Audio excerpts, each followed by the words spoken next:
Et on continue donc notre petit tour d'horizon des utilisateurs du synchrotron Soleil avec Erwan Penaud qui est jeune chercheur postdoctorant. Sa postdoctorant, ça veut dire qu'il a fait sa thèse, qu'a priori il l'a obtenue et j'en suis sûr très brillamment et qu'aujourd'hui il continue à faire de la recherche comme postdoctorant. Ça se passe au CEA de Saclay, c'est là que votre laboratoire se trouve, laboratoire interdisciplinaire sur l'organisation nanométrique et supramoléculaire. On va essayer d'y voir plus clair avec vous parce qu'évidemment quand on annonce la carte de visite, des fois c'est un peu obscur pour le grand public. Vous travaillez sur des plaquettes d'argile, mais alors des toutes petites plaquettes d'argile, c'est ça? Oui, tout à fait. En fait, j'utilise ce qu'on appelle des minéraux argileux naturels qui viennent des États-Unis. Donc ça, c'était ce que j'ai fait pendant ma thèse. Et si on prend la plus petite unité, ça ressemble à des petits disques nanométriques, donc ça fait 1 nanomètre d'épaisseur, et que je dispersais dans l'eau et je regardais les propriétés physiques de ces suspensions. Ouais. Vous venez de nous dire, elles viennent des États-Unis, ces petites plaquettes donc en forme de mini-disques, des tout petits disques d'argile. Pourquoi avoir été les chercher aussi loin, ces petites plaquettes d'argile? C'est une très bonne question. Parce que quand vous dites des États-Unis, on est dans le milieu naturel, elles ne viennent pas d'un labo aux États-Unis, elles sont prélevées, où ça d'ailleurs exactement? Alors elles sont prélevées dans l'Idaho, dans un gisement particulier qui est assez unique au monde, puisque c'est le seul gisement qui peut produire ce type d'argile. Donc le nom scientifique c'est Beidellite, c'est une argile riche en aluminium. Et donc c'est une argile naturelle. Et pourquoi celle-ci? Parce que c'est un système modèle pour l'étude des propriétés physiques de ces argiles. D'accord. Et alors pour le grand public, l'argile, bon alors on a l'idée du masque d'argile, on a l'idée de ce qu'on peut faire en poterie, mais ça a une définition plus scientifique que ça. Qu'est-ce que c'est que l'argile en fait? Alors l'argile, en fait, si on prend le terme grec, c'est phyllosilicate, pour phylos, feuillet, et silicate, donc c'était des oxydes de silicium. Et ça se présente en disques qui forment des petites lamelles. Et en suspension, on peut délaminer, donc on peut dissocier toutes ces petites lamelles et éplucher, prendre lame après lame et avoir des façon très grossière, oui, de façon très grossière, éplucher, c'est les dissocier comme on dissocierait, imaginez une pile de pièces de monnaie. Et vous les dissociez en fait en les dispersant, en fait vous avez des pièces individuelles. Donc là on a des disques individuels de taille nanométrique dans l'eau. Voilà. Donc ça c'est pour avoir en tête vraiment l'objet de vos recherches. Ce sont sur ces petites plaquettes que vous travaillez, que vous travaillez lors de votre thèse.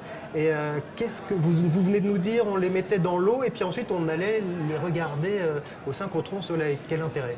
Alors, déjà il faut expliquer le contexte, qu'est-ce que je regardais dans ces suspensions. Donc, dans l'eau, ces particules peuvent se disperser, donc elles s'organisent à certaines concentrations.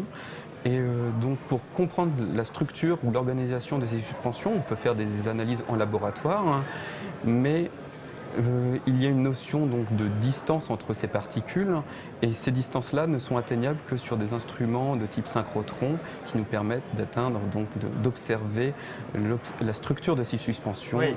La question que vous vous posez, c'est comment, lorsque je mets ces petits disques dans une solution, comment ces petits disques se répartissent les uns par rapport aux autres? Quelle distance adoptent-ils? Est-ce qu'ils se répartissent homogènement? Et pour ça, vous avez besoin de le faire ici, au synchrotron, avec une des lignes de lumière du synchrotron Soleil. Tout à fait, oui. J'ai utilisé la ligne Swing qui me permet de faire de la diffusion des rayons X. Donc j'envoie des photons sur l'échantillon et je regarde comment ces photons sont déviés lorsqu'ils rentrent en contact avec ces particules. Et grâce à ça, je peux remonter en moyenne aux distances en fait, entre ces particules et donc comprendre la structure à différentes concentrations de ces suspensions. Et puis ensuite, vous avez voulu voir aussi si vous arriviez à ordonner un peu ces particules. Pour ça, vous avez utilisé des champs magnétiques, c'est ça? Alors, j'ai utilisé en partie des champs magnétiques qui se sont faits au laboratoire de physique des solides, donc à 10 minutes ici de Soleil. Mais j'ai aussi appliqué des champs électriques directement sur la suspension et en couplant ça avec une ligne de Soleil. Donc, j'ordonne les particules dans une direction, je les aligne et j'observe en même temps la structure résultante. Donc pour se figurer un peu ce que vous faites, vous avez, si on se met à une échelle très petite, vous avez réussi à ordonner, à mettre toutes dans le même sens ces petits disques d'argile. Vous les avez orientés tous un peu au garde à vous en les mettant dans un champ électrique ou dans un champ magnétique. Tout à fait, oui. Ça, c'était c'était un des objectifs de ma thèse, c'était de pouvoir aligner ces suspensions par l'application d'un champ électrique ou magnétique ou un cisaillement. Certaines de ces suspensions, quand il y a très peu de particules, peuvent, si on coupe le champ, se désaligner, et certaines qui présentent une phase cristal liquide restent très bien orientées sous le champ. Donc, je ne sais pas s'il faut expliquer un peu la phase cristal liquide, mais grossièrement... Mais c'est-à-dire que ces argiles sont une forme de cristal liquide? Plutôt, peuvent former un type particulier de structure qu'on appelle phase cristal liquide, c'est-à-dire... Qu'elles imitent, qu'elles se comportent comme si c'était des cristaux liquides. Elles forment une phase cristal liquide, c'est-à-dire qu'elles se comportent comme un solide cristallin, mais gardent leur propriété de pouvoir s'écouler en fait en suspension. Reste une suspension liquide. Ouais. Donc on a les propriétés d'un solide et d'un liquide à la fois. C'est ça la phase cristal liquide. Oui, c'est ce qu'on appelle un cristal liquide. C'est lorsqu'on a une substance en solution, mais qui a une organisation comme si nous étions dans un cristal. Dans un cristal. C'est-à-dire, à savoir, l'organisation d'un cristal, c'est quoi? Là, c'était plutôt un cristal lamellaire. On avait une succession de particules les unes par rapport aux autres, assez bien ordonnées. Donc, alors, pour donner une image, oui, ça ressemble en fait aux cristaux liquides qu'on a dans les écrans LCD d'un ordinateur ou d'une télé. On allume l'ordinateur, les cristaux liquides s'alignent et on peut afficher des images. Et quand on coupe l'ordinateur, on coupe l'électricité, les particules se désalignent et on ne peut plus rien afficher. Donc ça, c'est une des applications de ce qu'on peut faire avec les cristaux liquides.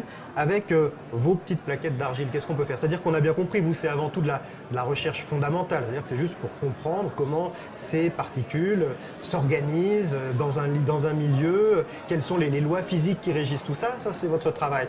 Maintenant, vous savez comment on est, le grand public, on a toujours envie de vous dire, mais à quoi ça sert? Pourquoi vous passez votre temps à faire ça? Est-ce que ça peut avoir des applications? Alors, c'est une question qui m'a été beaucoup posée pendant ma thèse. Quelles sont les applications possibles? Alors, c'est vrai que moi, j'ai regardé l'aspect théorique de ces alignements. Pour la vision d'un écran debout, où on a des argiles comme cristaux liquides et pour avoir un écran télé. Bon. Quand vous dites un écran debout, vous ne dites pas un écran vertical, vous parlez d'un écran de bouillabaisse, hein, c'est ça? De bout d'argile, en fait, comme ce qu'on peut... De gadou. Bon, ça, on en est très très loin, bien sûr, je vous l'accorde. Mais ce serait possible, c'est une vue de l'esprit, où vraiment on pourrait imaginer que vos travaux finissent par déboucher sur un système d'affichage nouveau à base d'argile? Ça n'a pas une... Je vais rentrer un peu dans les détails, mais ça n'a pas une bonne réponse au champ électrique, dans le sens où on n'arrive pas très bien à les désaligner. Donc ça serait une sorte d'écran permanent, mais on en est très loin. Par contre, ouais, j'ai regardé plus un aspect matériau orienté, c'est-à-dire faire un matériau composite. On mélange ces petites particules avec un matériau commun qu'on a l'habitude, du polystyrène ou ce genre de choses, pour faire combiner les deux et avoir un matériau structuré où on a toutes nos particules orientées dans le même sens dans le matériau. Ça, c'était une application possible pour améliorer les performances de matériaux spécifiques ou d'autres possibilités. Un mot de conclusion, Erwan Pénaud, vous avez eu la chance de profiter des installations de ce grand instrument qu'est Soleil pendant votre thèse. C'est rare ou c'est fréquent, quand on fait sa thèse, d'avoir accès à un tel matériel pour son travail? Alors, tout dépend en fait de l'équipe dans laquelle on tombe. J'ai eu la chance de pouvoir bénéficier d'une ANR en fait, qui m'a permis d'accéder assez régulièrement au synchrotron Soleil. De mes collègues, souvent c'est 1 à 2 runs. Pour ma part, c'était à peu près une dizaine de runs, donc je suis... Alors quand on ne fait pas partie du jeu, le run au synchrotron, c'est quoi? Le run au synchrotron, ouais, c'est les expériences en fait. C'est-à-dire c'est un temps, quand vous dites j'ai pu bénéficier en fait, voilà, c'est du temps de faisceau. Donc là, c'est quel temps en l'occurrence? J'ai bénéficié à peu près c'était des manips qui duraient entre 3 et 7 jours. D'accord, 3 et 7 jours. Et ça, plusieurs fois, donc 7 fois, vous avez eu des sessions de 7 jours. Très bien. Mais merci beaucoup d'être passé nous voir, Erwan Pénaud. Et puis on va continuer la découverte de ces utilisateurs du synchrotron.